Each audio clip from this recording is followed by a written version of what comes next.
elaborate lie is putting the death of Jacquelyn Smith in the national spotlight tonight. Girl, she just came and she was like, she had a sign and she was asking for help because she had a baby.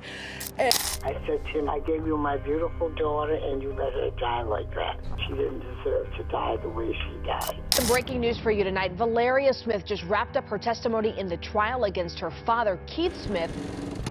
In a city shrouded in darkness, a tragic event unfolds, leaving a community in shock. Welcome to the chilling story of the murder of Jacquelyn Smith.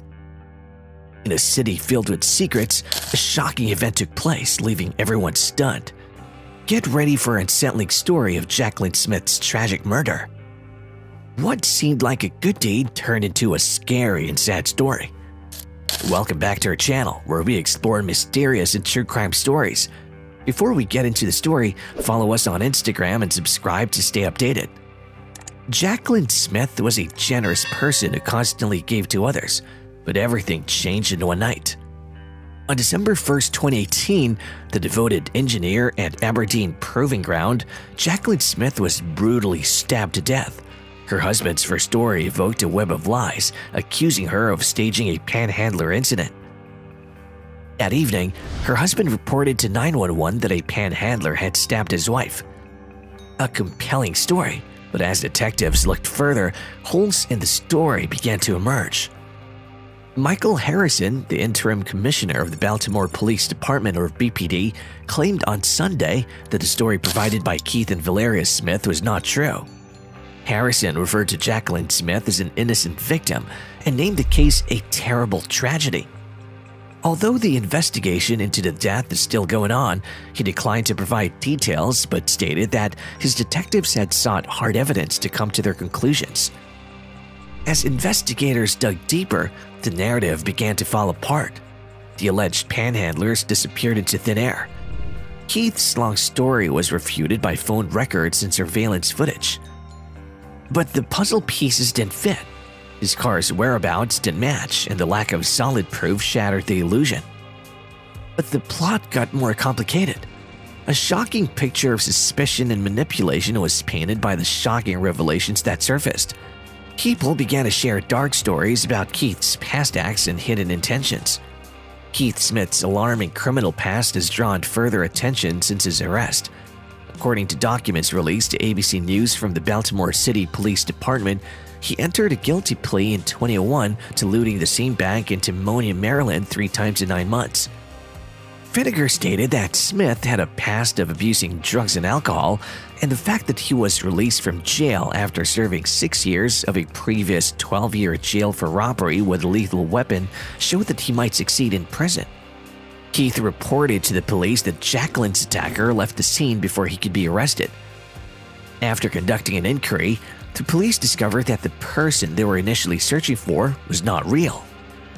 Police then focused their inquiry on Jacquelyn's husband Keith and stepdaughter Siobhan, who were the last people reported to have seen Jacquelyn before she was stabbed. When police first arrived, Keith Smith informed them he had pulled over in the 1000 block of Valley Street and rolled down the passenger window so Jacquelyn Smith could offer $10 to a woman who was panhandling. Mr. Smith claimed at the same moment, a male also walked over to the passenger side of the vehicle where his wife sat, and the man asked Mr. Smith if he could thank his wife for giving the woman money, officials stated. Mr. Smith said he replied yes, and then according to him, the man started stabbing his wife repeatedly, took her money and necklace off of her lap, and left on foot with a female panhandler. Jacquelyn Smith, however, was stabbed at least 5 times by Keith Smith while she had fallen asleep in the car at a different place, according to court testimony. Jacquelyn's husband and daughter were next to her when she was killed, according to her 19-year-old son, and then told the Associated Press. Following the murder, Keith Smith stated he planned to fight for laws that would outlaw Baltimore's epidemic of panhandlers in a conversation with NBC station WBAL. "I'm going to let the world know my wife didn't die in vain," he stated, adding, "I see it everywhere I go. Sometimes people get violent when you don't want to give." Hugh claimed that Keith and Valerie Smith took advantage of an area that was dealing with its own problems during a press conference on Sunday. They were responsible for taking Jacquelyn's life with unconscionable cruelty, she said in her statement, and contrived to do so in her city under the guise of random violence, exploiting the legitimate fears of her residents. Following his wife's murder, Keith Smith left town with his daughter. After 3 months, they were taken into custody close to the Mexican border, around 1,700 miles away from Maryland. By then, according to officials, Keith Smith had placed 2 phone calls for flight reservations and attempted to book one-way tickets to Cuba and Canada, according to cell phone records and wiretap warrants that the investigators had received. According to investigators, he didn't have a U.S. passport to leave the country, so he couldn't carry out his original escape plan. Keith Smith had also inquired about the idea of traveling by plane to the U.S. Virgin Islands. Authorities say that investigators also discovered that Keith Smith had used a web search engine to find out if he needed a passport to enter Jamaica or if there was an easy way to enter Mexico without using one of the border crossings. After Valeria Smith was caught close to the border between the United States and Mexico, she confessed that the panhandler's story was a fabrication by Keith Smith and that she saw when he stabbed Jacquelyn in Druid Hill Park, according to officials. The two have not yet hired attorneys and are planned to immediately travel to Maryland to face charges, according to Cameron County Sheriff Omar Lucio, who spoke with ABC News. The Office of the Public Defender in Baltimore, according to a spokesman, hasn't been in touch with a father or daughter. The pair were likely to remain in Texas at that time. According to Lucio, Baltimore police asked for a minimum of 2 weeks' notice before sending detectives to bring up Keith and Valeria Smith. In September 2019, Valeria Smith admitted to being a first-degree murder accomplice after the fact. She testified against her father and described how one evening, when the family was enjoying a belated birthday, her father decided to take a diversion to Druid Hill Park. According to Valeria Smith, she was seated in the back seat of the vehicle. She said, "He stabbed her. I saw blood on his hands. He went into the woods with a knife in his hands. When he came back out, he didn't have the knife." And then, according to her, her father returned to the car and remained quiet. In her testimony, Valeria Smith stated that her father covered Jacquelyn Smith's head with a towel before driving to East Baltimore to dial 911. She claimed that before the 911 call, he was relaxed and that after the call, he faked tears. She claimed that he eventually slowed down and stabbed his wife. After that, she claimed her father felt at ease, but when he dialed 911, things changed. She testified in court that after her father threw the murder weapon, a knife, into the woods, he ordered her to tell the police a false story about his wife being stabbed by a panhandler. She added that a day or 2 following the murder, her dad went to his wife's place of work to pick up the necessary documents for her life insurance. The one who benefited was him. Valeria Smith revealed in her statement that following the murder, her father had told her to dispose of Jacquelyn Smith's wallet by throwing it down a storm drain, which she had done. According to Valeria Smith, her father went to Florida and they kept in touch via phone and encrypted texting app. According to her, Keith Smith informed her via phone in March 2019 that they were relocating to Mexico. Smith and his daughter were in Druid Hill Park around the time of the murder, according to testimony from an FBI agent and data from Google and cell phones. Valeria Smith claimed that she read some of the paragraphs from the notebook she got at the dollar store openly in court before he went to West Baltimore to pick her up. One of the lines she read out was, "I am officially on the run," and then, "This is so crazy," and finally, "I am so carsick." Those notes had zero mention of Jacquelyn Smith. The jury saw footage from the trooper's body-worn camera, which captured the time when Keith Smith and his daughter were taken into custody at a gas station parking lot roughly 20 miles from the Mexican border, and heard testimony from a Texas State Police just before lunch. That footage showed the trooper telling Keith Smith, "You have an active warrant out of Baltimore." In response, Keith Smith said, "An active warrant? Where are you headed to?" inquired the trooper. "My daughter and I are just out sightseeing. Just riding," Keith Smith remarked. The purpose was insurance money, according to Valeria Smith's testimony. A crime lab expert from the Baltimore police investigated swabs taken from a car, clothes, and knives as the first witness that prosecutors summoned on Tuesday morning. The technician reported to the jury that while Keith Smith's DNA was not detected on the folding knife's handle or blade, Valeria Smith's was. Valeria also acknowledged to the jury that on the evening of Jacquelyn's murder, she had been under a dose of heroin. This will be the defense's main priority. Valeria was questioned more about her drug use by Keith Smith's counsel during cross-examination. Hours before Jacquelyn was murdered, Valeria confessed that she had purchased heroin outside the VFW where she, Keith, and Jacquelyn had gone.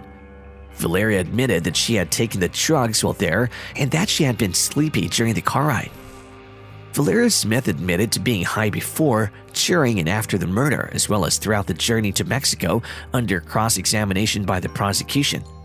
Valeria Smith's defense team tried to show her as an opportunist who would stop at nothing to avoid going to jail. She admitted to helping her dad in the crime's cover-up. At her December 13th sentence, she could spend as much as 10 years behind bars. After the sentence was announced, her sister Izan sobbed, thanked God, and said the tremendous number of evidence that built up against her brother was the reason for the trial. This didn't bring her back, but we were elated and feel that definitely justice was served, Saab said. And as I said on the record, the judge was very poignant and to the point. You could tell that she reviewed this case thoroughly and made a decision that made us very happy. According to Saab, Jacquelyn Smith was bright and funny. She wished for her marriage to go smoothly with Keith and loved her mom and her 2 boys, who both happened to be U.S. Coast Guard members, according to Saab. Keith Smith decided to hear his calling in closed-circuit television rather than face-to-face. Keith Smith uttered only one audible thing: "I'm sorry." Smith expressed apologies to Jacquelyn's family via video while strongly denying the accusation. Natalie Finnegar, his lawyer, urged the judge to impose a sentence that was less severe than the maximum, citing his prior church membership and religion before his detention. Clifton Spencer was an extra juror who heard all the defenses and evidence, but he was dismissed before the jury deliberated. Based on the 15 unexplained minutes at Druid Hill Park, he claimed he would have been convinced to declare Smith guilty. Smith wasn't carrying a passport, so he called travel agencies to try and arrange one-way flights to Canada, the Virgin Islands, or Cuba. The alternate juror remarked, "He's taking time out to make those phone calls to the travel agency is another red flag." Smith's made-up tale about knifing panhandlers fueled false fears about homeless people and raised doubts that the crime would spark disputes. Oprah Winfrey even offered her remarks on the tragedy as a result of the story's widespread outcry and attention. As words got out, detective suspicions increased. A wave of previously suppressed anger toward the city's panhandlers broke out when Smith's story was picked up by the local news agencies. Many angry internet users were almost happy to use this murder as evidence for their biased opinions about the city, but that's just what angry online users do.